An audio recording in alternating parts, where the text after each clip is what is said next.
si vous voulez bien, nous allons essayer de retrouver tout ce qu'a été le courant de vie intérieure des chrétiens pour comprendre ce qu'est ce mystère, parce que c'est un mystère, de l'Immaculée Conception de la Vierge Marie que nous fêtons, que nous célébrons aujourd'hui. Vous savez, rappelez-vous, c'est le pape Pie IX qui en 1854 a défini de façon officielle cette foi que nous avons que la Vierge Marie est née, a été conçue en étant dans un état de totale communion d'amour avec Dieu depuis toujours, depuis le début de son existence. Et vous savez que les gens qui réfléchissent, ce qu'on appelle les théologiens, ont eu bien du mal à le comprendre, et que même un homme très célèbre comme saint Thomas d'Aquin, dont je suis un peu un héritier, enfin, modèle, pas modèle du tout, donc affirmait que ce n'était pas possible, que la réconciliation de toute l'humanité dans l'amour du Père n'avait pu se produire que par la passion, la mort et la résurrection de Jésus. Et pourtant, beaucoup de chrétiens comme vous, les chrétiens quoi, hein, beaucoup de chrétiens le savaient déjà et ils l'ont dit d'une manière qui n'était pas du tout celle des grands penseurs, des grands intellectuels. Si vous parcourez un jour les villages de France, je vous invite à les retrouver, ces nombreuses, parce qu'il y en a beaucoup, j'en ai trouvé au moins déjà une bonne cinquantaine, ces nombreuses statues de l'Immaculée Conception. Et oui, je n'ai pas encore vu regarder ici s'il y en avait une dans votre église, mais j'en viendrai chercher, à mon avis, il y a seulement une quelque part. Hein. C'est très simple. Pour dire cette merveille que la Vierge Marie était depuis toujours en pleine communion d'amour avec le Père, les chrétiens comme vous et moi, ceux qui faisaient des sculptures, ont pris un langage tout à fait ordinaire. Je vous invite à les regarder. Ce sont les statues de la Vierge Marie qui tient sur son bras gauche l'enfant Jésus. Tout ça, c'est encore normal.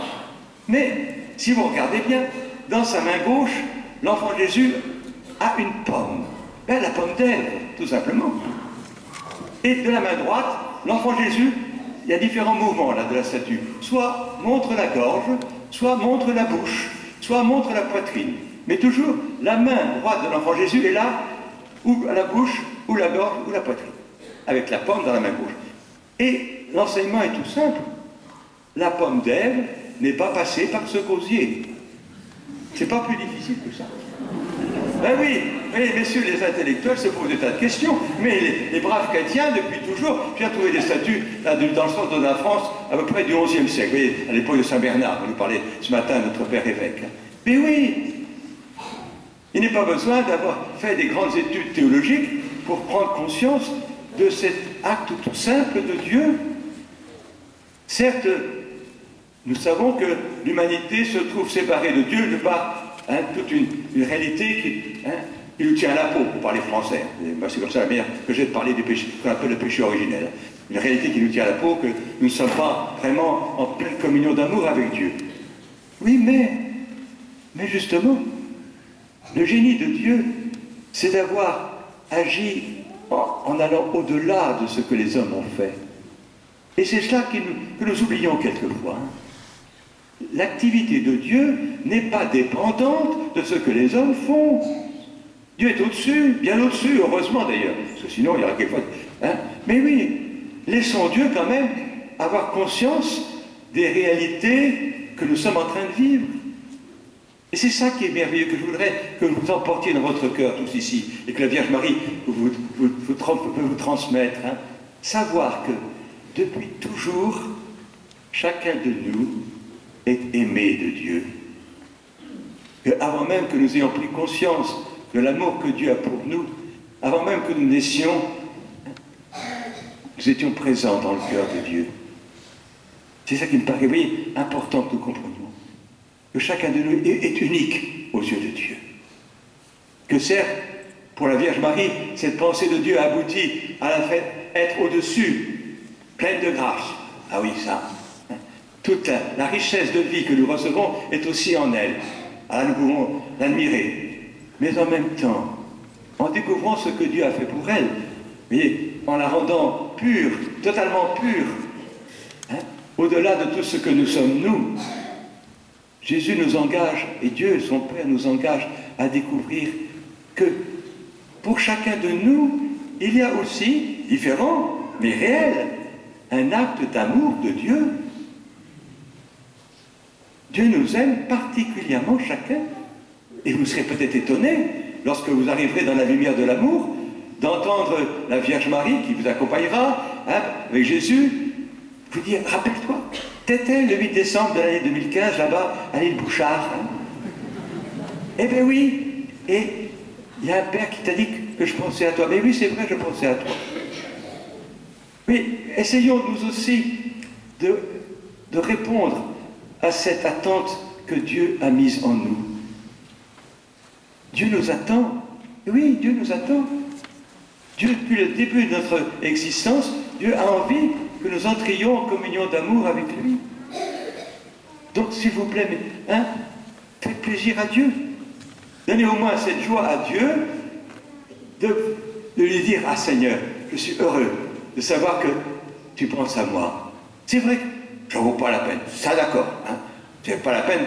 Je suis un pauvre enfant qui, bien souvent, a fait des bêtises. Bon, d'accord.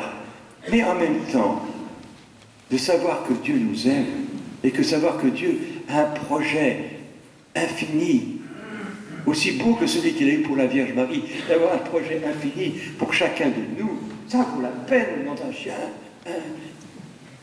Prenez conscience de toute cette richesse de vie.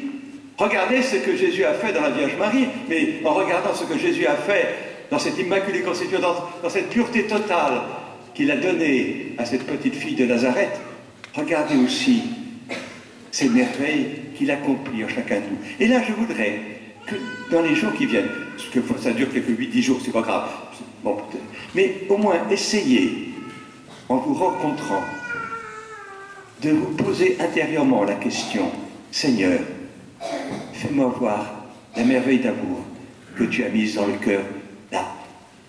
Pour les époux qui ont quelquefois du mal à s'entendre. Hein. Essayez un petit peu de vous dire, alors, Seigneur, je sais que tu m'as aimé, je sais que tu m'aimes. Fais-moi découvrir un peu l'amour que tu as pour mon mari, l'amour que tu as pour mon épouse. Essayez pour vos enfants, et les enfants pour vos parents. Essayez de, voyez, avec l'action intérieure qu'on appelle la foi, hein, qui est un fruit de l'Esprit Saint, essayez de peu à peu transformer votre regard. De même que nous sommes invités par cette proclamation du dogme de l'Immaculée Conception à transformer notre regard sur la Vierge Marie et à voir en elle la merveille de l'œuvre accomplie par Dieu, la pureté totale accomplie par Dieu. De même, essayons là, les uns les autres, de nous regarder avec le regard de Dieu, tout simplement. D'essayer de nous voir les uns les autres dans l'amour et dans la miséricorde. De ne pas être en train de me raconter ces histoires. J'en ai marre. Non, s'il vous plaît. Essayez un petit peu de redonner un peu de vie chrétienne, tout simplement, de vraie joie, la joie de l'esprit, hein, à votre vie. Le mot, non, c'est pas seulement pour vous, je le demande, hein, parce que ceux qui vivent autour de vous en ont besoin. C'est dans la mesure où vous serez tous habités par cette vie de Dieu en vous, ce regard de Dieu sur les autres que l'Esprit Saint vous donnera, que peu à peu, on va réveiller le monde. Et il y a besoin de réveiller le monde, hein, s'il vous plaît. Mais oui, on n'est pas là simplement pour se remplir. Il faut, remplissez-vous d'amour, d'accord, hein, remplissez-vous d'amour de la Vierge. Allez, plein, et ça déborde. Mais que ça déborde bien, et que ça déborde, hein. Qu'il y ait de l'amour pour tous. Non seulement le monde en a besoin, mais Dieu l'attend de chacun de nous.